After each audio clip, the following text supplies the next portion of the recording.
কৃষ্ণ জয় গুৰু শঙ্কৰ সৰ্বগুণা কৰ যাকেৰি নাহি কেও পাম তুহাৰি চৰণকু ৰেণু শত কোটি বাৰে কৰোৰ প্ৰণাম বাৰে কৰোৰ প্ৰণাম। কৃষ্ণ সেৱাস্থলীৰ বা পাই সমস্ত আশা কৰিছো আপোনাৰ সব কুশলে আছে। গুৰুজনাৰ শ্ৰীচৰণত সেৱা জনাই প্ৰভু ভগৱন্তৰ ইচ্ছাতে হয়তো কৃপাতে আপোনাৰ সবৰ মাজলৈ আহিবলৈ এইখিনি সুযোগ সুবিধা পালো। গতিকে আৰম্ভণিতে প্ৰভু ভগৱন্তৰ শ্ৰীচৰণত সেৱা জনাইছো। অকণমান শাৰীৰিক অসুস্থতা আছে, কেৱল শাৰীৰিক নহয় মানসিক অসুস্থতাও আছে। কাৰণ আপোনালোক প্ৰত্যেকেই সেইখিনি কথা অনুভৱ কৰিছে যে যোৱা 19 ছেপ্টেম্বৰৰ পৰা আমি কেনেকুৱা এটা পৰিস্থিতিৰ সন্মুখীন হ'বলগীয়া হৈছে। আমি অসমে কোনোদিন কেতিয়াও কল্পনা নকৰা এনে এটা বাস্তৱক আমি স্বীকাৰ কৰিবলগীয়া হৈছে, এনে এটা অপ্ৰিয় সত্যক আমি স্বীকাৰ কৰিবলগীয়া হৈছে। এতিয়াও মাজে মাজে প্ৰশ্ন হয়, ইমান বাতৰি পঢ়িছোঁ, ঘণ্টাৰ পাছত ঘণ্টা সেই বাতৰি পঢ়িছোঁ, কিন্তু এতিয়াও প্ৰশ্ন হয় যে সঁচাকৈয়ে তেওঁ আমাৰ মাজৰ পৰা নোহোৱা হ'লনে, খবৰটো মিছা হওক, এতিয়াও তেনেকুৱা লাগি থাকে। এতিয়াও সেই শ্ৰদ্ধাঞ্জলিৰ ফটোখন দেখিলে এবাৰলৈ অনুভৱ নহয় যে এই মানুহজন সঁচাকৈয়ে নাই আমাৰ মাজত। গতিকে এই সময়খিনিত সেই 19 তাৰিখৰ পৰা আজিৰ দিনটোলৈকে যিহেতু আমি অকণমান বেছিকৈ বিষয়বস্তুৰ সৈতে জড়িত হৈ আছোঁ, কাৰণ আমি আপোনালোকক প্ৰতি মুহূৰ্তৰ খবৰ জনাই আছোঁ। গতিকে বাতৰি পঢ়োঁতে পঢ়োঁতে ক'ৰবাত এই ঘটনাটোত বুকুৰ ভিতৰত বেদনাৰ সমান্তৰালকৈ ক্ষোভ আছে। কাৰ বাবে হ'বলৈ পালে, কিয় হ'বলৈ পালে, এই কথাখিনিত হৃদয়ৰ ভিতৰত ক্ষোভ কঢ়িয়াই ফুৰিছোঁ। গতিকে মানসিক অসুস্থতা এতিয়া বেছি। নতুনকৈ এটা বিষয়বস্তুৰ ওপৰত আন দিনাৰ দৰে আগতে আপোনালোকে আমাক যেনেকৈ কথা কোৱা দেখে, সেই উৎসাহটো যেন এতিয়া ক'ৰবাত নোহোৱা হ'ল। যে যেতিয়া অসমখন ৰুগীয়া হৈ থাকিব, যেতিয়া সম্পদ হেৰাই যাব সেইখন অসমত, আমি অসমীয়াৰ বাবে কি কথা ক'ম? গতিকে অকণমান সেই অসুস্থতা আছে, তাৰ বাবে মোৰ মাজত আপোনালোকে পূৰ্বৰ সেই উৎসাহ দেখা নাপায়। সেইখিনি কথাৰ বাবে মই আপোনালোকৰ ওচৰত আৰম্ভণিতেই ক্ষমা বিচাৰিছোঁ। মই আচলতে অনুষ্ঠান বাতিল কৰিবই বিচাৰিছিলোঁ, কিন্তু আপোনালোকে যিহেতু এয়া গুৰু জয়ন্তী আয়োজন কৰিছে, এটা আধ্যাত্মিক অনুষ্ঠান,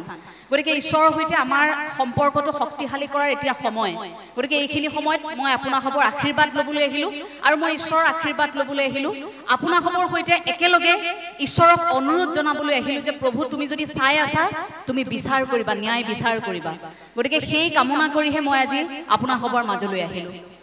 আশা কৰিছোঁ আপোনালোক কুশলে আছে। গুৰুজনাৰ 577 সংখ্যক এয়া জন্ম জয়ন্তী। চাওঁতে চাওঁতে এই 577 সংখ্যক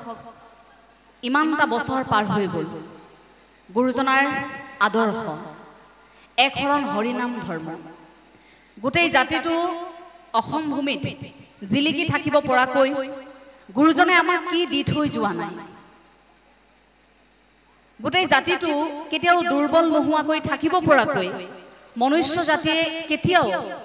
কাৰো ওচৰত শিৰনত কৰিব নলগা হোৱাকৈ সেই পৰিৱেশ পৰিস্থিতি কোনে ৰচনা কৰিলে এইখন অসমত? সেয়া আমাৰ গুৰুজনাই ৰচনা কৰি থৈ গ'ল। জাতি ধৰ্ম বৰ্ণ ভাষা নিৰ্বিশেষে আমাৰ গুৰুজনাই আমাক এনেকুৱা এখন মঞ্চত আনি সাজু কৰালে, আমাক এনেকুৱা এখন মজিয়ালৈ টানি আনিলে, যিখন মজিয়াৰ পৰা আমি কেৱল ঈশ্বৰৰ ওচৰলৈ যোৱা বাটটো দেখা পাওঁ। অৰ্থাৎ ঈশ্বৰৰ সৈতে এটা সম্পৰ্ক মনুষ্যৰ যাতে কটকটীয়া হৈ থাকক। বহু দেৱতাৰ মাজত এক দেৱতাক বিচাৰি উলিওৱা, বহু সত্যৰ মাজত সেই সনাতন সত্যক বিচাৰি উলিওৱা, বহু সত্যৰ মাজত বহু ধৰ্মৰ মাজত সেই সেৱাৰ ধৰ্মক মনুষ্যই যাতে বিচাৰি উলিয়াব পাৰে, সেই বাটটো আমাক গুৰুজনাই দেখুৱাই থৈ গ'ল। এই পৃথিৱীৰ বহু সত্য, তাৰ এক অন্যতম শ্ৰেষ্ঠ সত্য হৈছে পৰিৱৰ্তন। মোৰ কথাখিনি আজিৰ দুটা অনুষ্ঠানৰ সৈতে মিল থাকিব, কাৰণ গুৰু জয়ন্তী বিষয়ক আজিৰ দিনটোত দুটা অনুষ্ঠানত অংশ লৈছোঁ। গতিকে বিষয়বস্তু যিহেতু একেই, গতিকে অকণমান সাদৃশ্য থাকিব কথাখিনি, তাৰ বাবে মই ক্ষমা বিচাৰিছোঁ। এই পৃথিৱীত এটা সত্য হৈছে পৰিৱৰ্তন, যিটো অৱশ্যম্ভাৱী। আপুনি মই ধৰি ৰাখিব নোৱাৰোঁ সমাজখনক, আপুনি মই ৰাখি থ'ব নোৱাৰোঁ সময়ক, পৰিস্থিতিক, যে পৰিৱৰ্তন নহয়। সেই গছৰ বাকলি পিন্ধি আপুনি বাস কৰাৰ পৰা আজি ধুনীয়া এসাঁজ কাপোৰ পিন্ধালৈকে, পথাৰত ভূঁই ৰুই থাকোঁতে নাম গোৱাৰ পৰা নামঘৰত আহি শাৰী পাতি একেলগে ঈশ্বৰৰ নাম লোৱালৈকে, পূৰ্বৰ মানৱ জাতি আৰু এতিয়াৰ মানৱ জাতি এটা পৰিৱৰ্তন। ই সময় অনুযায়ী এই পৰিৱৰ্তন হৈ গৈ আছে। এই পৰিৱৰ্তন ইয়াৰ সমান্তৰালকৈ এখন সমাজ নিৰ্ভৰ কৰি গৈ আছে। অৰ্থাৎ পৃথিৱীৰ সেই সত্যটো সমাজে স্বীকাৰ কৰে, সমাজে স্বীকাৰ কৰে প্ৰতি মুহূৰ্তত সেই সত্যটোক স্বীকাৰ কৰি এখন এখন সমাজ আগবাঢ়ে আৰু সেইখন সমাজত ঈশ্বৰৰ জন্ম হয় মানুহ ঈশ্বৰ হয়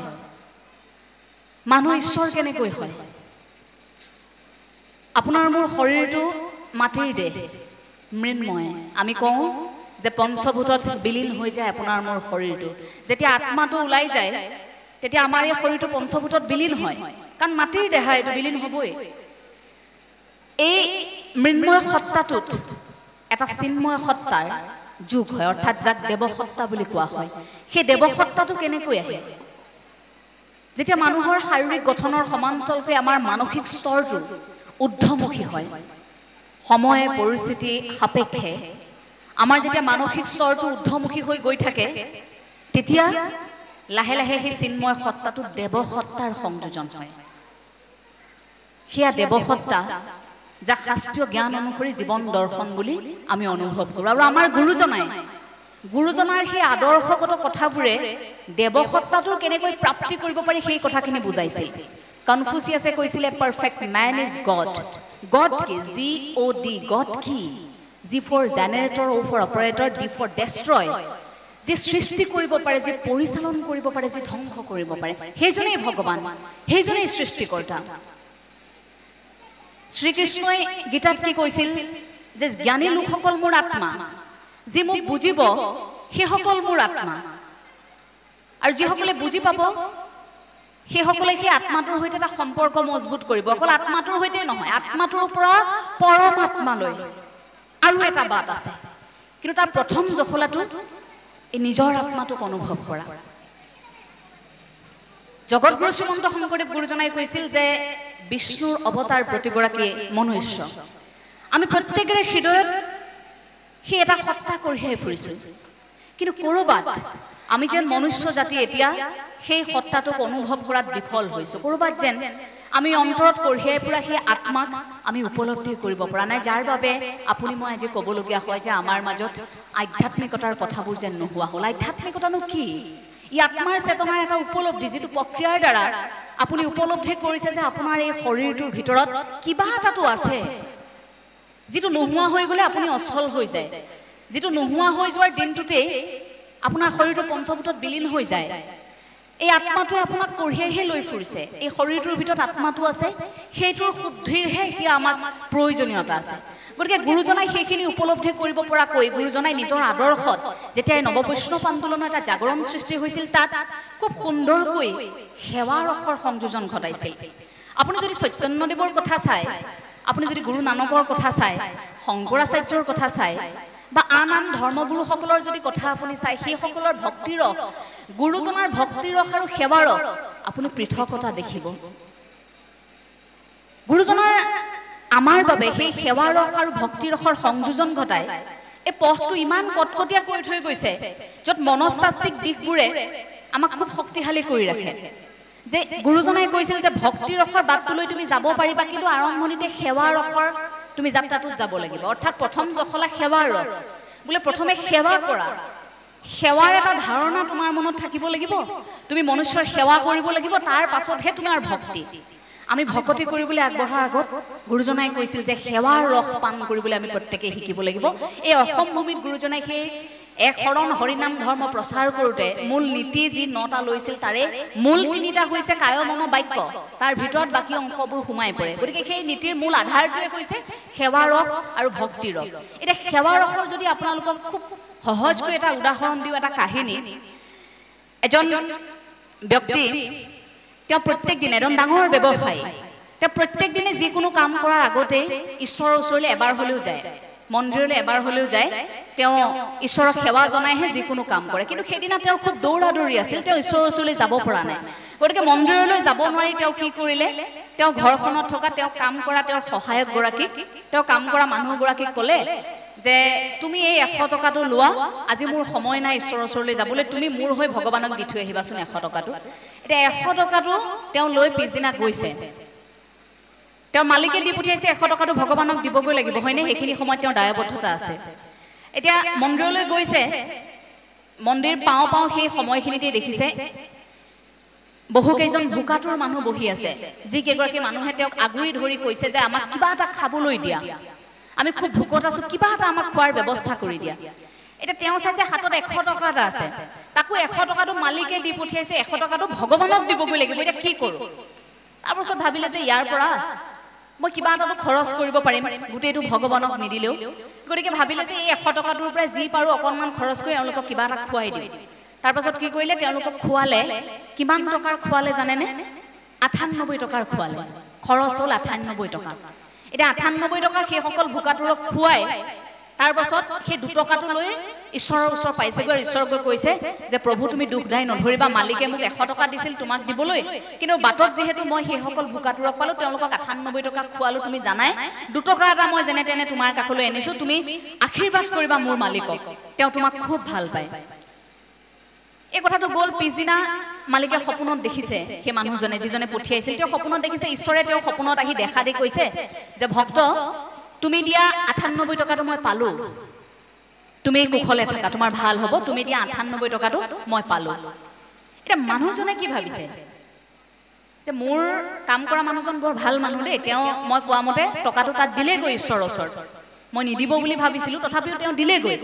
কিন্তু 98 টকাহে দিলে, মইতো 100 টকা দি পঠিয়াইছিলোঁ, 2 টকাটো কি হ'ল? এতিয়া 2 টকাটো কি হ'ল তেওঁৰ জানিবলৈ মন গৈছে। গতিকে তেওঁ কাম কৰা ল'ৰাজনক মাতি আনিছে পিছদিনা, মৰমেৰে সুধিছে যে তোমাকতো মই 100 টকা দি পঠিয়াইছিলোঁ, ঈশ্বৰেতো 98 টকা পোৱা বুলি মোক সপোনত দেখুৱাইছে, 2 টকাটো কি হ'ল? তেতিয়া কাম কৰা ল'ৰাজনে কৈছে যে কি কথা কয় আপুনি, মইতো 98 টকা দিয়া নাই নহয়, ঈশ্বৰক মই 2 টকাহে দিছোঁ, মই 2 টকা দিছিলোঁ, 98 টকা আচলতে মই সেইসকল ভোকাতুৰক খোৱালোঁ, গতিকে ঈশ্বৰক মই 2 টকাহে দিছিলোঁ। দুয়োগৰাকী তেতিয়া আচৰিত হৈছে, ঈশ্বৰে আচলতে সেই 98 টকাটোহে পালে। কিয় পালে? কাৰণ সেয়া সেৱাৰ ধৰ্ম আছিল। ভোকাতুৰক খুৱাইছিল 98 টকা, সেইটো পোনপটীয়াকৈ ঈশ্বৰৰ ওচৰলৈ গ'ল, কিন্তু প্ৰতিমূৰ্তিৰ সন্মুখত যি 2 টকা দি থৈ আহিছিল সেই 2 টকাটো ঈশ্বৰে নাপালে। কিন্তু আপুনি মই কি ভাবোঁ, দীঘলীয়া শাৰী পাতি ৰৈ থাকোঁ যে ঈশ্বৰৰ ওচৰত অৰিহণা এটা আগবঢ়াব লাগে, বাহিৰত লিখি থোৱা থাকে 1000 টকা অৰিহণা, 20 টকা অৰিহণা দিবই লাগিব, অৰিহণা 500 টকা দিবই লাগিব। আপুনি মই ভাবোঁ যে কোনোমতে ঈশ্বৰৰ ওচৰত অৰিহণাটো দিলেহে ঈশ্বৰে আমাক কৃপা কৰিব, সেইবুলি আমি আনক ঠেলি শাৰীটোৰ আগত যাবলৈ চেষ্টা কৰোঁ যে কোনোমতে ঈশ্বৰৰ ওচৰত দক্ষিণাটো দিলেই হ'ল। কিন্তু প্ৰতিমূৰ্তিৰ সন্মুখত দিয়া সেই টকাটো ঈশ্বৰে পোনপটীয়াকৈ নাপায়। ঈশ্বৰে সেই মনুষ্য সেৱাৰ পৰা সেয়া পায়। গতিকে সেয়া সেৱাৰ ধৰ্ম, আমি যদি সহজকৈ বুজিবলৈ চেষ্টা কৰোঁ। গতিকে সেই সেৱাৰ ধৰ্মৰ পৰাহে ভক্তি ৰসৰ আৰম্ভ হয়। গুৰুজনাই সেইখিনি খুব সুন্দৰকৈ গুৰুজনাৰ সৃষ্টিৰাজিত বৰ সুন্দৰকৈ মানৱ জাতিক বুজাই থৈ গৈছে। আমাৰ বাবে গুৰুজনাৰ অন্যতম সৃষ্টি সাহিত্যৰ আমি যাক কীৰ্তিস্তম্ভ বুলি জ্ঞান কৰোঁ, কীৰ্তন ঘোষা, সেইখনে আমাৰ অন্যতম সাহস নহয় জানো? কীৰ্তন ঘোষা, দশম, আৰু আনফালে মহাপুৰুষ শ্ৰী শ্ৰী মাধৱদেৱৰ নামঘোষা আৰু ঘোষা ৰত্নাৱলী। আমি মহাপুৰুষ শ্ৰী শ্ৰী মাধৱদেৱৰ দৃষ্টিৰে গুৰুজনাক বেছিভাগ সময় উপলব্ধি কৰোঁ। আমি ঘোষা গাওঁ, কাৰ দৃষ্টিৰে গাওঁ? মহাপুৰুষ শ্ৰী শ্ৰী মাধৱদেৱৰ দৃষ্টিভংগীৰে আমি আকৌ এবাৰ গুৰুজনাক চাবলৈ আমি চেষ্টা কৰোঁ, তাত গুৰু ধৰ্মৰ আকৌ প্ৰকাশ পায়। গতিকে এই গোটেই কথাখিনি যদি আপুনি মৰ্মে মৰ্মে উপলব্ধি কৰিব বিচাৰে, তেন্তে তাৰ ভেটিটোৱেই সেৱা ৰস আৰু ভক্তি ৰস। গতিকে এই 4 গ্ৰন্থ গুৰুজনাই আমালৈ দি থৈ যোৱা, মহাপুৰুষ শ্ৰী শ্ৰী মাধৱদেৱে আমাৰ শকতি হিচাপে দি থৈ যোৱাৰ কাৰণ কি আছিল? যে এই মনুষ্য জাতিটোৱে কেৱল অবৈজ্ঞানিক চিন্তাধাৰাত থাকিলেই নহ'ব, অবিশ্বাস্য অলৌকিক কিছু কথা বতৰাত থাকিলেই নহ'ব, ধৰ্মৰ নামত ধৰ্মান্ধ কিছু কাম কৰিলেই নহ'ব, অন্ধবিশ্বাস বিয়পালেই নহ'ব। এইসকল লোক সদায় বৈজ্ঞানিক দৃষ্টিভংগীত থাকিব লাগিব। বৈজ্ঞানিক দৃষ্টিভংগীৰে প্ৰতিটো কথা মনুষ্যই ফঁহিয়াই চাব জানিব লাগিব, আৰু গ্ৰন্থ বিপ্লৱৰ জৰিয়তে মন মগজুত সদায় অসমীয়া সমাজৰ এই কথাবোৰ শিপাই থাকিব লাগিব যে এটা জাতি গ্ৰন্থইহে সেই জাতিটোক বা জ্ঞানেহে সেই জাতিটোক জীয়াই ৰাখিব পাৰে। সেইবাবে আমাৰ গুৰুজনে আমাক সমল দি থৈ গৈছে, যাতে প্ৰজন্মৰ পাছত প্ৰজন্মই যেতিয়া আমাক প্ৰশ্ন সুধিব যে এই কথাবোৰ আজিও কিয় প্ৰাসংগিক, ভাগৱত আজিও কিয় প্ৰাসংগিক, কিয় ভাগৱত ভাগিক আপুনি আজি মই নুই কৰিব নোৱাৰোঁ, কিয় ভাগৱতৰ প্ৰতিটো কথা আজিৰ সময়ত আপোনাৰ মোৰ জীৱনৰ সৈতে মিলি যায়, কিয় গীতাৰ মনোবিজ্ঞান আজি সমগ্ৰ বিশ্বই স্বীকাৰ কৰিবলৈ বাধ্য হৈছে, ইমান প্ৰাসংগিক কেনেকৈ সম্ভৱ হ'ব পাৰে? সেইখিনি ইমান দূৰদৰ্শী চিন্তাধাৰে তাক ৰচনা কৰা হৈছিল, ইমান বৈজ্ঞানিক দৃষ্টিভংগীৰে ৰচনা কৰা হৈছিল যে প্ৰত্যেকটো মুহূৰ্তত মনুষ্যৰ মানসিক স্তৰটো যেনেধৰণে সলনি হৈ গৈ থাকে, ই খাপ খাই গৈ থাকে। মানুহ আমি আমাৰ বয়স হৈছে এদিন মৃত্যু হ'ম, কিন্তু শেষ মুহূৰ্তলৈকে জন্মৰ পৰা মৃত্যুলৈকে প্ৰতি মুহূৰ্তত সেই ভাগৱতখনে আপোনাক মোক সহায় কৰে। আমাৰ জীৱনৰ সমস্যাৰ সমাধান সেই ভাগৱতে দিয়ে, আমাৰ জীৱনৰ প্ৰশ্নৰ উত্তৰ সেই গীতাৰ মনোবিজ্ঞানে আপোনাক মোক দি গৈছে। গতিকে আমাৰ হাতত সমল আছে, আমাৰ হাতত শক্তি আছে, আপুনি মই মাত্ৰ এতিয়া আগবাঢ়িব লাগে। আগবাঢ়িব এইবাবেই লাগে, এই হৃদয়ত থকা শক্তিটো ক'ৰবাত যদি দুৰ্বল হয় সেইখিনি শক্তিশালী কৰিব লাগে। গতিকে গুৰুজনাই দেখুৱাই থৈ যোৱা পথটো তেনেধৰণৰ। গুৰুজনাই সেই ভক্তিৰ 9টা লক্ষণৰ কথা কৈ থৈ গৈছিল। শ্ৰৱণ আৰু কীৰ্তন আপোনালোক প্ৰত্যেকেই জানে। শ্ৰৱণ কীৰ্তন তাক মুখ্য হিচাপে লোৱা হৈছিল, তাৰ উপৰি অৰ্চন, বন্দন, স্মৰণ, পদসেৱন, দাস্য, সখিত্ব, দেশ নিবেদন। একেবাৰে শ্ৰৱণ কীৰ্তনৰ পৰা আপোনাৰ দেশ নিবেদনলৈকে এয়া নৱলক্ষণ ভক্তিৰ। ভকতি আপুনিনো কেনেকৈ কৰিব? সেই নৱলক্ষণৰ দ্বাৰা আপুনি ভকতি কৰিব লাগিব। এই যে দেশ নিবেদনলৈকে, অৰ্থাৎ আপোনাৰ শৰীৰৰ শৰণ হোৱালৈকে, মনৰ শৰণ, বাক্যৰ শৰণ, শৰীৰৰ শৰণ হোৱালৈকে, মনটোক কোনোমতে আনিছে ধৰি বান্ধি, সেয়া মনৰ শৰণ হৈছে। দেহটোক টানি আনিছে, সেয়া দেশ নিবেদন হৈছে। দেহটোক টানি আনিছে আপোনাৰ শৰীৰটো, আপুনি আনিছে ওচৰলৈ, যে মনুষ্যৰ জীৱনটো অন্তত পাইছো। কাৰ বাবে পাইছো? ভগৱন্তৰ বাবে পাইছো। ওপৰত থকাজনৰ এটা অনুমতি অবিহনেও আপুনি মই এটা খোজো লৰচৰ কৰিব নোৱাৰো। যি সময়ত যি হ'ব লগা আছে ঈশ্বৰে সেইখিনিয়ে কৰিব। গতিকে ঈশ্বৰৰ অনুমতিত আপুনি মই পৃথিৱীলৈ আহিছো, তাৰ বাবে এই শৰীৰটো প্ৰথম ঈশ্বৰৰ ওচৰত অনাটো আমাৰ প্ৰধান আৰু প্ৰথম কৰ্তব্য। যে অন্তত তুমি প্ৰভু আমাক এই মনুষ্যৰ জীৱনটো দিলা, এতিয়া তোমাৰ ওচৰত আমি শৰণ লৈছো, বাকীখিনি সময় তুমি আমাক পাৰ কৰি নিবা। ঈশ্বৰে যি সময়ত আমি বিচাৰো সেই সময়তে আপোনাক মোক দিয়ে। আৰু এটা কাহিনী, এজনে ঈশ্বৰক খুব কামনা কৰি থাকে। এজন ৰজা, তেওঁ ঈশ্বৰক খুব কামনা কৰে, ঈশ্বৰক খুব বিশ্বাস কৰে। গতিকে তেওঁ প্ৰতিদিনে মন্দিৰলৈ যায়। মন্দিৰলৈ যায় ঈশ্বৰ কামনা কৰি মন্দিৰৰ পৰা উভতি আহোঁতে তেওঁ কিন্তু পোনে পোনে ঘৰলৈ গুচি নাযায়। অকণমান সময় ঈশ্বৰক চিন্তা কৰি মন্দিৰৰ খটখটিত তেওঁ বহে। মন্দিৰৰ খটখটিত তেওঁ যেতিয়া বহে, তেওঁৰ সোঁফালে থকা এগৰাকী ভিক্ষাৰী আৰু বাওঁফালে থকা এগৰাকী ভিক্ষাৰী, তাৰ সোঁফালে থকা ভিক্ষাৰীগৰাকীক তেওঁ মন কৰিলে এটা পৃথকতা দেখে, আৰু বাওঁফালে থকা গৰাকীক লক্ষ্য কৰিলে এটা পৃথকতা দেখে। সোঁফালে থকা ভিক্ষাৰীগৰাকীয়ে ঈশ্বৰক কয় যে প্ৰভু, এইজন ৰজা চোৱা, তুমি তেওঁক ৰজা বনালা, তুমি তেওঁক ৰজা কৰিলা, তেওঁৰ ইমান অজস্ৰ সম্পত্তি, আমিওতো তোমাক একেধৰণে কামনা কৰিছো, তেওঁক তুমি ইমান দিলা প্ৰভু, তুমিও মোক কিবা এটা দিব নোৱাৰানে? মোৰ দুখ তুমি শেষ কৰিব নোৱাৰানে? এই বুলি সেই সোঁফালে থকা গৰাকীয়ে ঈশ্বৰক কামনা কৰে। বাওঁফালে থকা ভিক্ষাৰীগৰাকীয়ে আকৌ কয়, ৰজালৈ চাই যে বোলে মহাৰাজ আপোনাৰ ইমান আছে, ঈশ্বৰে আপোনাক ইমান দিলে, আপোনাৰতো উভৈ নদী, গতিকে আপুনি তাৰে অলপ মোক দিব নোৱাৰেনে? ৰজাই ভাবে সোঁফালে থকা গৰাকীয়ে ভগৱানৰ পৰা বিচাৰে, বাওঁফালে থকা গৰাকীয়ে মোৰ পৰা বিচাৰি থাকে। দুয়োজনেই কয়, এজনে কয় যে কি ঈশ্বৰ তুমি তেওঁক দিছা, মোকো দিয়া। আনজনে কি কয় যে তেখেতক কয়, ৰজাক কয় যে আপোনাক ঈশ্বৰে দিছে, গতিকে আপুনি তাৰ পৰা মোক অকণমান দিয়ক। এদিন পাৰ হৈছে, দুদিন পাৰ হৈছে, মাহৰ পাছত মাহ পাৰ হৈছে, কথা একেখিনিয়ে চলি আছে। ৰজা আচৰিত হৈছে যে এইটো কিয় হয়। ৰজাই ইয়াৰ কিবা এটা ব্যৱস্থা ল'ব লাগিব বুলি সেইদিনা মন্ত্ৰীৰ সৈতে কথাখিনি আলোচনা কৰিছে। মন্ত্ৰীক কৈছে যে মই সোঁফালে যেতিয়া ভিক্ষাৰীগৰাকীলৈ চাওঁ তেওঁ এইখিনি কথা কয়, বাওঁফালৰ গৰাকীয়ে এইখিনি কথা কয়, মই কি কৰোঁ? মন্ত্ৰীয়ে কৈছে যে বোলে যিগৰাকীয়ে ভগৱানৰ পৰা বিচাৰিছে তেওঁক ভগৱানে দিব, কিন্তু যিগৰাকী বাওঁফালে বহি থাকে তেওঁতো আপোনাৰ পৰা বিচাৰি আছে, গতিকে তেওঁক আপুনিয়ে দি দিয়ক।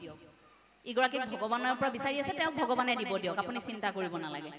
ৰজাই বোলে ঠিক আছে হ'ব, যিজনে মোক মোৰ পৰা বিচাৰি আছে মই তেওঁক দিম। পিছদিনা কি কৰিলে, তেওঁ যিহেতু ভোকাটোৰ অৱস্থাত থাকে ভিক্ষাৰীগৰাকী, গতিকে সেইদিনা খুব সুস্বাদু পায়স ৰান্ধিছে। পায়স ৰান্ধি ডাঙৰ পাত্ৰ এটাত লৈ গৈছে তেওঁৰ বাবে, লৈ গৈ বাওঁফালে বহি থকা ভিক্ষাৰীগৰাকীক দিছে। বোলে তুমিতো মোক সদায় বিচাৰি থাকা, ভগৱানে তোমাক ইমান দিছে ইমান দিছে, অকণমান তাৰ পৰা মোক দিব নোৱাৰানে? গতিকে আজি তোমাৰ অকণমান ভোক নোহোৱা কৰিবৰ বাবে মই এইখিনি লৈ আহিছো, তুমি খাবা দেই, এই বুলি দি গুচি গ'ল। তাৰপাছত যেতিয়া সেইখিনি দেখিছে, সন্মুখত পায়সখিনি দেখাৰ লগে লগে তেওঁতো মনটো আনন্দত উঠলি উঠিছে। উঠলি উঠাৰ লগে লগে তেওঁ সন্মুখত থকা গৰাকীক কৈছে, তইতো সদায় ভগৱানক বিচাৰি আছিলি, ক'তা? তোকতো ভগৱানে আহি নিদিলেহি, মই সদায় ৰজাক বিচাৰি থাকো, চা আজি ৰজাই মোক নিজে আহি ইয়াত দি থৈ গ'ল। গতিকে ভগৱানক বিচাৰি থাকি লাভ নাই, ৰজাক বিচাৰিলো, মই যাক বিচাৰিব লাগে তাক বিচাৰিলো, তেওঁৰ পৰা মই পাই গ'লো। সেই বুলি কৈ তেওঁ খাবলৈ আৰম্ভ কৰিছে সৰহকৈ দিছিল গতিকে খাব নোৱাৰি ভাবিলে যে এইখিনি পেলাই দিয়াতকৈ এই ইয়াক দি দিয়াই ভাল হ'ব যদিও সন্মুখত প্ৰথমে তাচিল্য কৰিছিল তাৰ পাছত ভাবিলে এইখিনি যেহেতু মই গোটেইখিনি খাব নোৱাৰো নষ্ট কৰাতকৈ মই টেক দি দিওঁ সেই বুলি কৈ আনগৰাকীক তেওঁ পাত্ৰটো আগবঢ়াই দিলে তেওঁ খুব আনন্দ মনে খাবলৈ ল'লে সেই বুলি কৈ তেওঁ তাৰ পৰা গুচি গ'ল আনন্দ মনে খাইছে খাওঁতে খুব আচৰিত হৈছে তাত তেওঁ কিবা এটা পালে সেই পায়সখিনিত তেওঁ কিবা এটা পালে সেই ঠাইৰ পৰা তেওঁ আঁতৰি গ'ল পিছদিনা ৰজা আকৌ আহিছে মন্দিৰলৈ সদায় অহাৰ দৰে আহি পিনে দেখিছে যে তেওঁ সদায় যিগৰাকী বস্তু বিচাৰি অৰ্থাৎ বাওঁফালে বহি থকা গৰাকী যাৰ বাবে তেওঁ পায়স পঠাইছিল তেওঁ এতিয়াও তাত বহি আছে তেওঁ বোলে কিয় কালি যে আপোনালৈ পায়স দি পঠিয়াইছিলো আপুনি নাখালে নেকি বোলে খালো খোৱা যদি হ'লে তুমি মই দিয়া বস্তুটো নাপালা নেকি তেওঁ বোলে পালো কিয় আপুনি পায়স ৰান্ধি পঠিয়াইছিল ইমান সুস্বাদু হৈছে মই পালো মই খালো কিন্তু মই গোটেইখিনি খাব নোৱাৰিলো গতিকে মোৰ এই যে সন্মুখত থাকে ঈশ্বৰক যে বিচাৰি থাকে গতিকে তেওঁকে মই দি দিলো ক'তনো ঈশ্বৰ আহি নিজে দিবহি গতিকে মই মোৰ ভাগৰ যিখিনি থাকিল মই তেওঁক দি দিলো তে ৰজাই কৈছে তেওঁক তুমি গম পোৱা নে তুমি কি কৰিলা আচলতে মই তোমাক দিছিলো তেওঁক কিন্তু ঈশ্বৰে দিলে কাৰণ সেই পায়সখিনিৰ লগত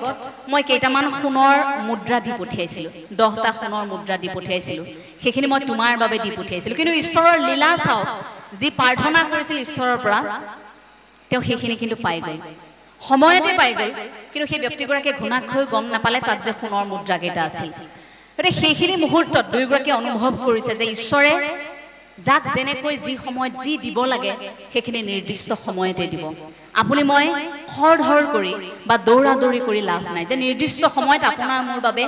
কিবা এটা নহয় কিবা এটা ঈশ্বৰে ভাবি ৰাখিছে আমি যদি আগতীয়াকৈ বিচাৰিছো যদি পোৱা নাই তেন্তে আমি ঈশ্বৰৰ ওপৰত আক্ৰোশ কৰিছো কিন্তু ধৈৰ্য ধৰিবৰ বাবে ঈশ্বৰে আমাক সেইখিনিও শিকাই থৈ গৈছে কাৰণ ঈশ্বৰতকৈ জটিল জীৱন বা ভগৱান শ্ৰীকৃষ্ণতকৈ জটিল জীৱন আপোনাৰ মোৰ নহয় কৰ্ণই সুধিছিল যে মোৰ কিয় ইমান দুৰ্ভাগ্য প্ৰভু যে মোক জন্মৰ পাছত মোৰ মাতৃৰ মই মৰমখিনি নাপালো তাৰ পাছত মোক গুৰুৱে শিক্ষা নিদিয়ে মোক ৰাজসভাত অপদস্থ কৰা হয় মোক অভিশাপ দিয়া হয় মই সময়ত পাহৰিম মই পাব লগা প্ৰাপ্যটোৰ পৰা সদায় বঞ্চিত হৈ থাকিবলগীয়া হয় খুজে প্ৰতি মই এই দুৰ্ভাগ্যৰ কিয় সন্মুখীন হ'বলগীয়া হয় তুমি এনেকুৱা এটা জীৱন মোক কিয় দিলা ইমান এটা জটিল জীৱন খুজে প্ৰতি মোৰ প্ৰত্যাহ্বান এটা ভগৱান শ্ৰীকৃষ্ণই হাঁহি মাৰি কৰ্ণক কৈছে যে কৰ্ণ মোৰ জীৱনটোতকৈও তোমাৰ জীৱনটো জটিল নে মইতো জন্ম হৈছিলোহে মাত্ৰ মই জন্ম হওঁতেই মই কাৰাগাৰৰ ভিতৰত থাকোঁতে মই জন্ম হওঁতে মোৰ মাতৃৰ গৰ্ভৰ পৰা মই ভূমিষ্ঠ হৈছোহে মাত্ৰ তাৰ পাছতে মোক শিলত আচাৰি মাৰিবৰ বাবে মোৰ বংশধৰ ৰৈ আছিল মোৰ দাঁত গজাই নাই মই তেতিয়াও মাতৃদুগ্ধ পান কৰি আছো সেইখিনি সময়তো মোক বধ কৰিবৰ বাবে পৰিকল্পনা ৰচনা কৰা হৈছিল সেইখিনি সময়তো মোক মাৰিবৰ বাবে প্ৰতি খুজে প্ৰতি পৰিকল্পনা ৰচনা কৰা হৈছিল প্ৰত্যেকজন সাজু হৈ আছিল মোক হত্যা কৰিবৰ বাবে তাৰ পাছত মই মোৰ মাতৃক এৰি এটা সময়ত গুচি আহিবলগীয়া হৈছিল দায়িত্ব পালন কৰিবৰ বাবে কাৰণ কুৰুক্ষেত্ৰ যুদ্ধ যেতিয়া হৈছিল তেওঁ আকৌ নিজ মাতৃ তেওঁ পালিত মাতৃ যশোদাৰ কাষলৈ যাব পৰা নাছিল যিখন হাতত বাঁহী লয় অজস্ৰ গোপিনী সেই সুৰত মুগ্ধ হৈ পৰে সেইখন হাতত সুদৰ্শন চক্ৰ আহিছিল সেই দায়িত্ব পালন কৰিবৰ বাবে খুজে প্ৰতি ভগৱান শ্ৰীকৃষ্ণই যিখিনি প্ৰত্যাহ্বানৰ সন্মুখীন হৈছিল তেনেকুৱা প্ৰত্যাহ্বান আমি মনুষ্য হৈছো নেকি আমাকতো আমাৰ বংশধৰসকলে মাৰিবৰ বাবে জন্মৰ পিছত মাৰিবৰ বাবে সাজু হৈ থকা নাই আমাকতো শিশু অৱস্থাত মাৰিবৰ বাবে আমাৰ অঙহী বঙহী সাজু হৈ থকা নাই আমাকতো প্ৰতি মুহূৰ্তত কোনোৱে আক্ৰমণ কৰিবৰ বাবে সাজু হৈ থকা নাই আমি মাথো ভয়হে কৰিছো কিন্তু আমাক পোনপটীয়াকৈ তেনেকৈ মাৰিবৰ বাবে হত্যা কৰিবৰ বাবে কোনোবা আছে নেকি সাজু হৈ কিন্তু ভগৱান শ্ৰীকৃষ্ণৰ আছিল গতিকে ঈশ্বৰতকৈ আপোনাৰ মোৰ জীৱনটো জটিল নহয় সেইজন ঈশ্বৰে যদি আপোনাক মোক নিৰীক্ষণ কৰি আছে তেন্তে আপোনাক মোক কেতিয়াও বিপদত পৰিবলৈ নিদিয়ে গতিকে এই জীৱনটো মনুষ্যৰ জীৱনটো আমি লাভ কৰিছো এখন তালিকালৈ প্ৰত্যেককে এই জীৱনটো আগবঢ়াই নিব লাগিব গতিকে সেই শক্তিটো ঈশ্বৰে কিন্তু আপোনাক মোক দিব গুৰুজনাই এই ঈশ্বৰ ভগতি কথাবোৰ এক শৰণ হৰিনাম ধৰ্ম যত এক দেও এক সেও এক বিনে নাইকও এক ঈশ্বৰবাদৰ ধাৰণাটো আমাৰ মনত সোমোৱাই থৈ গৈছিল যাতে বহু দেৱতাৰ মাজত এক দেৱতাক আমি বিচাৰি উলিয়াব পাৰো বহু সত্যৰ মাজত সেই সনাতন সত্যটো যেটো ঈশ্বৰৰ সত্য যে এজন ঈশ্বৰ অন্তত আছে তোমাক ৰক্ষা কৰিবলৈ সেই সত্যটো উপলব্ধি কৰিবলৈ আমাক শিকাইছে এই নৱবৈষ্ণৱ আন্দোলনটো গঢ়ি তোলাৰ ইয়াৰ মূল দুটাকৈ উদ্দেশ্য আছে ভাগৱত ভক্তিৰ জৰিয়তে আধ্যাত্মিকতাৰ জৰিয়তে মানুহৰ মাজত যিবোৰ অপায় অমংগল যিবোৰ নেতিবাচক খবৰ আছিল সেইবোৰ আঁতৰি এটা নৈতিকতাৰ পৰিৱেশ সৃষ্টি হৈ মানুহ যাতে শৃংখলাবদ্ধভাৱে এই সমাজত জীয়াই থাকিব পাৰে তেনে এটা পৰিৱেশৰ সৃষ্টি হওক সেইটো আছিল গুৰুজনাৰ প্ৰথম আৰু প্ৰধান লক্ষ্য উদ্দেশ্য গুৰুজনাই এখন সমাজৰ কল্পনা কৰিছিল এখন সপোনৰ অসমৰ কল্পনা কৰিছিল এনেকুৱা এখন সমাজ য'ত জাতিৰ ভেদাভেদ নাথাকিব বৰ্ণৰ ভেদাভেদ নাথাকিব সকলো একেলগে আহিব লাগিব সকলো একেলগে আহি সেই সমাজখন সুন্দৰকৈ গঠন কৰিব পাৰিব আৰু তাৰ পাছত সেই গুৰুজনাই সেই নৱবৈষ্ণৱ আন্দোলনটো আৰম্ভ কৰিছিল এখন হৰিনাম ধৰ্মটোৰ আৰম্ভ কৰিছিল ধৰ্ম প্ৰচাৰ কৰিবৰ বাবে নামঘৰ নহয় সমাজ সংস্কাৰ কৰিবৰ বাবে নামঘৰ তাৰ পাছত সেই নামঘৰত সকলো অহাৰ পাছত যে এওঁলোককতো এতিয়া মই কিবা এটা দি থৈ যাব লাগিব সেইবাবে সেই ভক্তি আন্দোলন আৰম্ভ কৰিছিল আৰু এটা মহান উদ্দেশ্য যেটো আমি অসমীয়া হয়তো যুগ যুগান্তৰলৈ আমি হৃদয়ত সেই কথাষাৰ কঢ়িয়াই আমি গৌৰৱ অনুভৱ কৰিব পাৰিম সেইটো কৈছে যে যেতিয়াই গুৰুজনাই নৱবৈষ্ণৱ আন্দোলনৰ আৰম্ভ কৰিছিল তাৰ সমান্তৰালকৈ যেতিয়া পৌৰাণিক ইতিহাস বা পুৰাণৰ ব্যাখ্যাবোৰ যেতিয়া হৈছিল ধৰ্মগ্ৰন্থৰ ব্যাখ্যা হৈছিল তেতিয়া ব্যৱহাৰ কৰা হৈছিল আমাৰ প্ৰান্তীয় ভাষাসমূহৰ গতিকে অঞ্চলভেদে ব্যৱহাৰ হৈ থকা ভাষাসমূহক গুৰুত্ব দিয়াৰ বাবে সেই ভাষাসমূহে এটা অনন্য মাত্ৰা লাভ কৰিবলৈ সক্ষম হৈছিল গতিকে সেইখিনিৰ দ্বাৰাও আমাৰ লোক সংস্কৃতিত এটা প্ৰভাৱ পৰিছিল আমাৰ লোক সংস্কৃতিৰ ভঁৰালটো চহকী কৰিছিল গুৰুজনাই সেই সাহিত্য সংস্কৃতিৰ ভঁৰাল সমান্তৰালকৈ চহকী কৰি মানুহৰ মানসিক স্তৰটো চহকী কৰি থৈ গৈছিল তাৰ বাবে আমি গুৰুজনাক আমি একান্ত মনে আমি সেই কথাষাৰ সকলোৱে হয়তো একেমুখে ক'ব পাৰি যে গুৰুজনা ঈশ্বৰৰ অংশই হ'ব লাগিব কাৰণ ঈশ্বৰৰ অংশ নহ'লে এনে কাম কোনো সাধাৰণ মনুষ্যৰ বাবে সম্ভৱ নহয় সেইবাবে তেওঁ মহাপুৰুষ সেইবাবে যুগনায়ক আৰু সেইবাবে তেওঁ ঈশ্বৰ আপুনি মই সেইবাবে সেই গুৰুজনাক আজিও সেই ঈশ্বৰৰ আসন দি আহিছো কাৰণ আন গুৰুৰ সৈতে গুৰুজনাৰ তুলনা কেতিয়াও নহয় কৰবাত যদি গুৰুজনাক আমি আন গুৰুৰ সৈতে তুলনা কৰিছো তেন্তে আমাৰ বাবে বিফলতা কৰবাত যদি গুৰুজনাক আমি ব্যৰ্থ হৈছো উপস্থাপন কৰাত তেন্তে সেই ব্যৰ্থতাই আপোনাক মোক চুইছে অৰ্থাৎ সেই বিফলতা আপোনাৰ মোৰ দায়বদ্ধতাহীনৰ বাবে আপোনাৰ মোৰ এলাহৰ বাবে আলস্যতাৰ বাবে কৰবাত আপুনি মই সেই আদৰ্শটোক প্ৰতিষ্ঠা কৰিব পৰা নাই আমি অনুষ্ঠান খুব পাতো গুৰু জয়ন্তী খুব পাতো আমি বিভিন্ন ধৰ্মীয় অনুষ্ঠান খুব পাতো কিন্তু ভক্তি আৰু সেৱাৰ ৰসৰ মাজত থাকি গুৰুজনাৰ প্ৰকৃত সৃষ্টিৰাজি এই বৰগীত ভাগ আজি ইমান সুন্দৰকৈ গাইছে তেনেকৈ ঠাই ভেদে তাৰ চৰ্চা প্ৰচাৰ প্ৰসাৰ আমি প্ৰকৃতাৰ্থত কৰিব পাৰিছোনে ভাওনা ভাগীৰ চৰ্চা প্ৰচাৰ প্ৰসাৰ গুৰুজনাই যি বৰগীত আমালৈ আগবঢ়াই থৈ গ'ল ভতিমা আগবঢ়াই থৈ গ'ল তাৰ প্ৰচাৰ প্ৰসাৰ চৰ্চা আমি প্ৰত্যেকেই অসমীয়া বুলি সেইখিনি শিৰত লৈ সেইখিনি চৰ্চা কৰিব পাৰিছোনে সেইটো আমাৰ বাবে এইখিনি সময়ত আচলতে ডাঙৰ এটা প্ৰশ্ন হৈ আমাৰ সন্মুখত ধৰা দিয়ে কৰবাত মই যদি ব্যক্তিগতভাৱে সেই প্ৰশ্নটো সুধো কৰবাত কিন্তু আমি বিফল কিন্তু এজন খুব সফল আছিল সেইজন এতিয়া আমাৰ মাজত নাই সেইজন জুবিন গাৰ্গ আছিল কাৰণ যি সময়ত নতুন প্ৰজন্মই বৰগীত শুনিবলৈ এলাহ কৰিছিল দিহানাম গাবলৈ আগবাঢ়ি আহিবই বিচৰা নাছিল সেই সময়তো ইমান আধুনিক গীতেৰে চৰ্চা লাভ কৰা আমাৰ প্ৰাণৰ শিল্পীগৰাকীয়ে এটা প্ৰজন্ম কেনেভাৱে সৃষ্টি কৰিলে যে যিটো প্ৰজন্মই বৰগীত গাবলৈ শিকিলে দিহানাম গাবলৈ শিকিলে টুকাৰী নাম গাবলৈ শিকিলে বিয়ানাম গাবলৈ শিকিলে লোক সংস্কৃতিৰ চৰ্চা কৰিবলৈ শিকিলে গুৰুজনাৰ সেই আদৰ্শটো এই শিল্পীগৰাকীৰ সত্তাটোত আমি দেখিবলৈ পাওঁ যেনেকৈ গুৰুজনাই জাতি ধৰ্ম বৰ্ণ ভাষা নিৰ্বিশেষে বৰ অসমৰ সপোন দেখিছিল সেই একেটা সপোন জুবিন গাৰ্গে দেখিছিল কাৰণ জুবিন গাৰ্গ নোহোৱা হোৱাৰ সেই খবৰটো পোৱাৰ লগে লগে আপোনালোকে সদায় কল্পনা কৰি থকা এখন সপোনৰ বাস্তৱ ছবি দেখিবলৈ পালে য'ত কোনো ধৰ্ম নাই য'ত কোনো জাতি নাই প্ৰত্যেকগৰাকী ঢপলিয়াই গৈছিল কিহৰ বাবে গৈছিল সেই সত্তাটোক অনুভৱ কৰিবৰ বাবে গৈছিল শেষ শ্ৰদ্ধাঞ্জলি জনাবলৈ গৈছিল আজিও হয়তো আপোনালোকৰ বুকুত সেই কথাষাৰে খুন্দিয়াই থাকে সেই গুৰুজনাৰ আদৰ্শটোক বুকুত লৈ তেনেকুৱা আপোনাৰ সপোনে আচলতে জুবিন গাৰ্গেও হয়তো দেখিছিল কিন্তু দুৰ্ভাগ্যবশতঃ সেই সপোনটো তেওঁ থকাৰ অৱস্থাত আমি বাস্তৱৰ ৰূপ দিব নোৱাৰিলো কিন্তু শেষ মুহূৰ্তত আমি যেতিয়া দেখিছিলো যে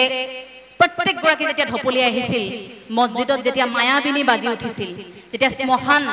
এক সমাধিস্থল যেতিয়া তীৰ্থস্থানলৈ উত্তৰণ ঘটিছিল এগৰাকী মনুষ্য যেতিয়া ঈশ্বৰ ঠাইলৈ উত্তৰণ হৈছিল তেতিয়া আমি অনুভৱ কৰিছো যে আমাৰ মাজত সঁচাকৈ ঈশ্বৰ আছিল ঈশ্বৰ আচলতে সেয়াই মনুষ্যৰ মাজত সেই ঈশ্বৰেই থাকে এই যে পাৰফেক্ট ম্যান ইজ গড তেওঁ পূৰ্ণ মানৱ আছিল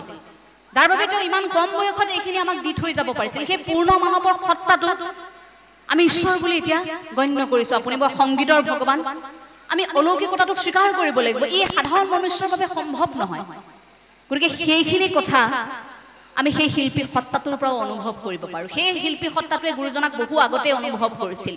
আমাৰ নতুন প্ৰজন্ময়ো সেইখিনি অনুভৱ কৰে প্ৰতি মুহূৰ্তত আমাৰ নতুন প্ৰজন্মই গুৰুজনাৰ সেই আদৰ্শটোক আজিৰ সময়ত জীয়াই তুলিবলৈ যি আপ্ৰাণ চেষ্টা কৰিছে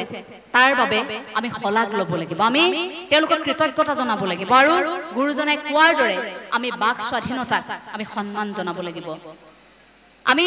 বাক স্বাধীনতা আৰু ধৰ্ম নিৰপেক্ষতা গুৰুজনাৰ আটাইতকৈ ভাল লগা আদৰ্শৰ এটা ভাল লগা দিশ কাৰণ গুৰুজনাই বাক স্বাধীনতাক সন্মান জনাইছিল বাবে 1522 খ্ৰীষ্টাব্দত মহাপুৰুষ শ্ৰী শ্ৰী মাধৱদেৱক যুক্তিৰে নিজৰ কথাখিনি উপস্থাপন কৰিবলৈ সুযোগ সুবিধা দিছিল আৰু মহাপুৰুষ শ্ৰী শ্ৰী মাধৱদেৱ শাক্ত ধৰ্মৰ এগৰাকী পণ্ডিত হৈ নিজৰ শাস্ত্ৰ জ্ঞান সকলোখিনি গুৰুজনাৰ আগত দাঙি ধৰিছিল কাৰণ গুৰুজনাই সেইখিনি সুযোগ সুবিধা দিছিল তাৰ পাছতো গুৰুজনাৰ সেই বাক স্বাধীনতা সন্মান জনাইছিল আন সকলো লোকে সেই গুৰুজনাই আমাক কৈ থৈ গৈছে যে বাক স্বাধীনতা এগৰাকী ব্যক্তিৰ কিমান ডাঙৰ শক্তি হ'ব পাৰে সেই বাক স্বাধীনতাক আজিৰ তাৰিখত আপোনাৰ মোৰ বাক স্বাধীনতাক কোনোৱে মখিমূৰ কৰিবলৈ চেষ্টা কৰিছে নেকি সেইখিনি কোনোবাই যদি কৰিব বিচাৰিছে তেন্তে গুৰুজনাৰ আদৰ্শৰে মহান শিল্পীসকলৰ আদৰ্শৰে নিৰ্ভীকভাৱে জুবিন গাৰ্গে যেনেকৈ মই কাকো ভয় নকৰো ঘেণ্টা কাকো খাতিৰ নকৰো বুলি স্পষ্টকৈ পোনপটীয়াকৈ কথাবোৰ ক'ব পাৰিছিল সেই সাহসটো সেই বাক স্বাধীনতা সেই সাহস আপোনাৰ মোৰ মনত নোহোৱা হৈ গৈছে নেকি যদি কোনোৱে সেইখিনি নোহোৱা কৰিবলৈ চেষ্টা কৰিছে আমাৰ এতিয়া মূল যুঁজখন সেইখিনি শক্তি আপুনি মই এতিয়া আকৌ আনিব লাগিব কেনেকৈ আনিম আধ্যাত্মিকতাৰ জৰিয়তে আপোনাৰ মোৰ হৃদয়খন শক্তিশালী কৰিম আৰু তাৰ পাছত আমি তাৰ সহায় ল'ম যাৰ বাবে আপোনাক মোক কোনেও যাতে অন্যায় কৰিব নোৱাৰে ঈশ্বৰ থাকিলে কোনেও কাকো অন্যায় আচলতে কৰিবই নোৱাৰে কাৰণ যদিও কেতিয়াবা হাত দীঘল মানুহ আইনী সুৰুঙাৰে বাচি যায় ঈশ্বৰৰ আদালতত কোনো পাপী সাৰি যাব নোৱাৰে যদি ঈশ্বৰৰ আদালতত আপুনি দুখী যদি ঈশ্বৰে নিৰীক্ষণ কৰি আছে তেন্তে সেই সকল কেতিয়াও সাৰি নাযায় গতিকে আজি এই সেৱাস্থলীৰ পৰা আপুনি মই নিজৰ বাবে নহয় আমাৰ প্ৰাণৰ শিল্পীগৰাকীৰ বাবে অন্ততঃ এটা সেৱা জনাব পাৰোঁ যে আমি যাক হেৰুৱালো তুমি যদি প্ৰভু কৃপা কৰিছা আমাক যদি ভাবিছা যে আমি তোমাৰ সন্তান তেন্তে এয়া সকলো তোমাৰ ওপৰত এৰি দিছো এতিয়াতো ঈশ্বৰৰ ওপৰত এৰি দিছো ঈশ্বৰে সেইখিনি এতিয়া বিচাৰ ল'ব অসমে যি ন্যায় বিচাৰিছে জাষ্টিছ ফৰ জুবিন বুলি সেই 19 তাৰিখৰ দিনটোৰ পৰা আজিৰ তাৰিখৰ সময়লৈকে এইখিনি সময়লৈকে আমি কান্দিবলগীয়া হৈছে গতিকে এইখিনি কোটি কোটি জনতাৰ চকু পানীৰ মূল্য ঈশ্বৰে দিব গতিকে গোটেইখিনি এতিয়া আমি সকলোৱে একেলগে এই মঞ্চৰ পৰা ভগৱন্তৰ ওচৰত আমি প্ৰত্যেকেই সেইখিনিটো কামনা কৰিব পাৰোঁ কাৰণ জীয়াই থাকোঁতে আমি একো কৰিব নোৱাৰিলোঁ এতিয়া অন্ততঃ আপুনি মই সেইটো কৰিব পাৰোঁ গতিকে ঈশ্বৰৰ ওচৰত আজিৰ পৰা আপোনাৰ মোৰ প্ৰাৰ্থনা হ'ব যে ঈশ্বৰে এতিয়া ন্যায় দিব এজন ৰজাই ঈশ্বৰ বিশ্বাস কৰে কিন্তু তেওঁৰ মনত প্ৰশ্ন থাকে যে ঈশ্বৰ কেনেকৈ সৃষ্টি হয় বা ঈশ্বৰক কেনেকৈ দেখা পোৱা যায় কিমান দূৰলৈকে দেখা পোৱা যায় ঈশ্বৰক আৰু ঈশ্বৰে কি কৰে ঘৰলৈ পণ্ডিত এগৰাকী আহিল পণ্ডিতক সুধিছে তুমি যে পূজা পাতল কৰিলা মোক এতিয়া কেইটামান কথা কোৱাচোন ঈশ্বৰক কেনেকৈ দেখা পোৱা যায় আৰু কিমান দূৰলৈকে দেখা পোৱা যায় কেনেকৈ ব্যাপী থাকে আৰু ঈশ্বৰৰ কাম কি কৰে হে প্ৰভুৱে মোক কোৱাচোন তুমি পণ্ডিতটো বিমূৰত পৰিছে তেওঁ বোলে অকণমান মোক সময় দিয়ক মহাৰাজ মই ঘৰলৈ গৈ অকণমান ভাবি আপোনাক উত্তৰটো জনাম তাৰপিছত ঘৰলৈ গৈছে ঘৰলৈ যাওঁতে তেওঁ যেতিয়া চিন্তাত আছে সময় উকলি গৈছে এমাহ সময় দিছে দিন শেষ হৈ আহিছে দিন শেষ হৈ চমু চাপিছে ইফালে ৰজাক উত্তৰ দিবগৈ লাগিব তেওঁ ঘৰখনত তেওঁৰ সন্তান আছিল সন্তানো আকৌ বিদগ্ধ পণ্ডিত এতিয়া সন্তানে দেউতাকৰ যেতিয়া সেই অৱস্থাটো দেখিছে সুধিছে যে পিতাই তোমাৰ কি হৈছে বোলে ৰজাই মোক এই তিনিটা প্ৰশ্ন সুধিছে প্ৰশ্নৰ উত্তৰ দিব লাগে বোলে কি প্ৰশ্ন বোলে ঈশ্বৰক কেনেকৈ দেখা পোৱা যায় আৰু ঈশ্বৰ কিমানলৈকে দেখা পোৱা যায় আৰু ঈশ্বৰে কি কৰে সেই তুমি সেই কথাটো চিন্তা কৰিছা পিতাই সেই কথাটো তুমি চিন্তা কৰিব নালাগে ন মই জানো উত্তৰটো মই দিম উত্তৰ তুমি মোক লৈ বলা ৰজাৰ কাষলৈ তখন ভয় কৰিছে পণ্ডিতে সঁচাকৈ তেওঁ ল'ৰাটোৱে উত্তৰ দিব পাৰিবনে তথাপিও যেটো পাৰিম বুলি বিশ্বাসেৰে কৈছে নিজৰ সন্তান গতিকে সেইখিনি বিশ্বাস ৰাখি তেওঁ লৈ গৈছে তে ৰজাৰ ৰাজমহল পাইছে ৰজাই তেওঁলোকক দেখাৰ লগে লগে আহিলা তোমালোক তেতিয়া পণ্ডিতে কৈছে বোলে আহিলো লগত মোৰ সন্তানক লৈ আহিছো উত্তৰ কোনে দিব ৰজাই সুধিছে উত্তৰ কোনে দিব পণ্ডিতে কৈছে মহাৰাজ ক্ষমা কৰিব উত্তৰ মই দিব নোৱাৰিম মোৰ সন্তানে দিব সেইবাবে মই ৰাজসভালৈ লৈ আহিছো তেওঁ উত্তৰ দিব তাৰ লগে লগে ৰজাই বোলে ঠিক আছে তুমি দিবা নেকি উত্তৰটো কোৱা মোৰ প্ৰথম প্ৰশ্ন যে ঈশ্বৰ কেনেকৈ দেখা পোৱা যায় তাৰপৰা তেতিয়া সন্তানজনে কৈছে ল'ৰাজনে কৈছে বোলে আপুনি কিহে মহাৰাজ আমি ইমান দূৰৰ পৰা আহিছো আপোনাৰ ৰাজসভাত আহি পাইছো উত্তৰ বাৰু মই আপোনাক দিম আমি উত্তৰ দিবলৈকে আহিছো ইমান দূৰৰ পৰা আহিছো আপুনি আমাক একো এটা খাবলৈ নিদিয়ে নে আপুনি কিনি আপ্ৰায়ন কৰিবও নাজানে নে এজন ৰজা হৈ ৰজাইটো অকণমান লাজ পাইছে আৰে এই ল'ৰাজনে মোক এনেকুৱা কথা কৈ দিলে লাজ পাই কি কৰিছে বোলে নাই এওঁলোকৰ খোৱাৰ ব্যৱস্থাটো প্ৰথমে কৰি লওঁ খোৱাৰ ব্যৱস্থাটো কৰি ৰজাই ভিতৰৰ পৰা তেওঁলোকক সুস্বাদু আহাৰ আনি দিছে এতিয়া ল'ৰাজনে প্ৰথমে গাখীৰৰ গিলাচটো হাতত লৈছে গাখীৰৰ সেই পাত্ৰটো হাতত লৈ গাখীৰখিনি খুব চাই আছে কিবা এটা বিচাৰিবলৈ তাক চেষ্টা কৰিছে এতিয়া ৰজাই সুধিছে কি বিচাৰিছা বোলে ইয়াত মই মাখন বিচাৰি আছো বোলে মাখন কি কথা কোৱা হে গাখীৰখিনি এইমাত্ৰ দিয়া হৈছে এইখিনিতো মাখন নাথাকে নহয় এতিয়া এইখিনি দৈ হ'ব লাগিব তাৰপাছত তাক মাখন কৰিব লাগিব তাক মঠিব লাগিব তেতিয়া কি এইখিনি গাখীৰৰ পৰা মাখন হ'ব এই গাখীৰখিনিত কেনেকৈ তুমি মাখন বিচাৰিবা ইয়াত তুমি গাখীৰখিনিৰ মাজত এনেকৈ মাখন নেদেখা নহয় এইখিনি মঠিলেহে মাখন হ'ব তেতিয়া ল'ৰাজনে মিচিকিয়াই হাঁহি কৈছে আপোনাৰ প্ৰথম প্ৰশ্নটোৰ উত্তৰ ইয়াতে আছে ঈশ্বৰক দেখা পাবৰ বাবে যেনেকৈ আমি সাধনা কৰিব লাগে ভক্তি কৰিব লাগে হৃদয়ৰ পৰা একান্ত মনে ঈশ্বৰক কামনা কৰিব লাগে তেতিয়া সেই ঈশ্বৰে আমাক দেখা দিয়ে যেনেকৈ এই গাখীৰখিনি মঠিলেহে তাত মাখন হয় গাখীৰখিনি আপুনি মাখন হৈ দেখা নাপায় গতিকে ঈশ্বৰক আপুনিও পোনপটীয়াকৈ দেখা নাপায় গতিকে আপুনি আশা কৰিছোঁ মোৰ প্ৰথম প্ৰশ্নটো আপোনাৰ প্ৰথম প্ৰশ্নটোৰ উত্তৰ আপুনি মোৰ পৰা পালে ৰজাই খুব সন্তোষৰ এটা হাঁহি মাৰিছে এতিয়া মোক কোৱা মোৰ দ্বিতীয়টো প্ৰশ্ন যে ঈশ্বৰ কিমানলৈকে দেখা পোৱা যায় বোলে মহাৰাজ আপুনি এডাল মম লৈ আহক মম এডাল আনি দিছে জ্বলাই দিয়াৰ লগে লগে এতিয়া আপুনি মোক কওক যে কিমানখিনিলৈকে পোহৰটো গৈ আছে ৰজাই বোলে সেইটো মই কেনেকৈ হিচাপ কৰিম কিমানখিনিলৈকে গৈ আছে আপুনি কওক পোহৰটো কিমানলৈকে গৈ আছে এইখিনিতে আপুনি পোহৰটো ৰাখি দিব পাৰিছেনে বোলে ক'ব নোৱাৰো সমগ্ৰ ব্যাপী আছে কোঠাটো পোহৰ হৈ গৈছে মই ধৰিব পৰা নাই ঠিক আপুনি আশা কৰিছোঁ আপোনাৰ দ্বিতীয় প্ৰশ্নটোৰ উত্তৰ পালে অৰ্থাৎ ঈশ্বৰ আপুনি মই নজনাকৈ তেনেকৈ সৰ্বত্ৰ ব্যাপী থাকে ক'ত কিমান দূৰলৈকে ঈশ্বৰ বিয়পি আছে কেনেকৈ আপোনাৰ মোৰ মাজত ধৰা দিয়ে আপুনি মই সেয়া নাজানো আপুনি মই ক'ব নোৱাৰো যে খুঁটাটো পাৰ হ'লে ঈশ্বৰ নাই খুঁটাটো এইফালে হ'লে ঈশ্বৰ আছে খুঁটাটোৰ সিপাৰেও ঈশ্বৰ থাকিব পাৰে এইপাৰেও ঈশ্বৰ থাকিব পাৰে এইফালেও থাকিব পাৰে সেইফালেও থাকিব পাৰে গতিকে ৰজাক তেতিয়া কৈছে যে আপুনি হয়তো উত্তৰটো পালে ৰজাই মিচিকিয়াই হাঁহি মাৰিছে খুব সুন্দৰ মই দুয়োটা উত্তৰ পালো এতিয়া মোক কোৱা যে তৃতীয় মোৰ প্ৰশ্নটো যে ঈশ্বৰে কি কাম কৰে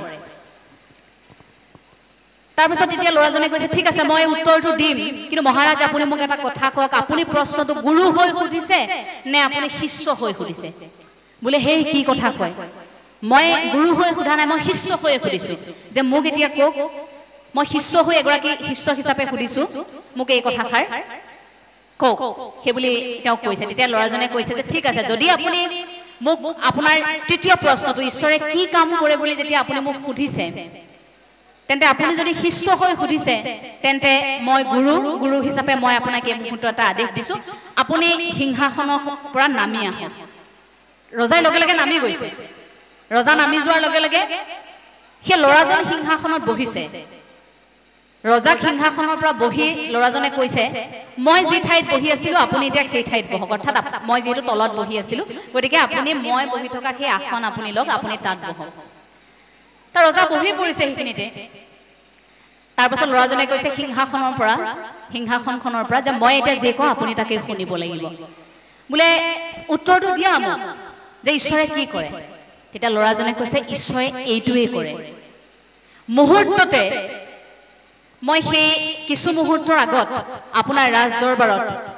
মাটিত বহি থকা মানুহজন তিলিকতে তৎ মুহূৰ্ততে ঈশ্বৰে মোক আনি আপোনাৰ সিংহাসনখন পুৱাই দিলে আৰু মুহূৰ্ততে আপুনি সিংহাসন এৰি আপুনি মোৰ আসনখন ল'বলৈ বাধ্য হৈ পৰিল ঈশ্বৰ সেইজনে কেতিয়া কোন মুহূৰ্তত আপোনাক কি আসন দিয়ে কি শক্তিৰে আপোনাক পৰিচালিত কৰে হে আপুনি গম নাপায় গতিকে সেইজনে ঈশ্বৰ ৰজা খুব সুখী হৈছে যে মোৰ তিনিওটা প্ৰশ্নৰ উত্তৰ মই পালো সেই প্ৰশ্নৰ উত্তৰ হয়তো আপুনি মই বিভিন্ন সময়ত লাভ কৰিছোঁ কিন্তু আপুনি মই ক'ৰবাত অনুভৱ কৰিব পৰা নাই কাৰণ কেতিয়াবা আমাৰ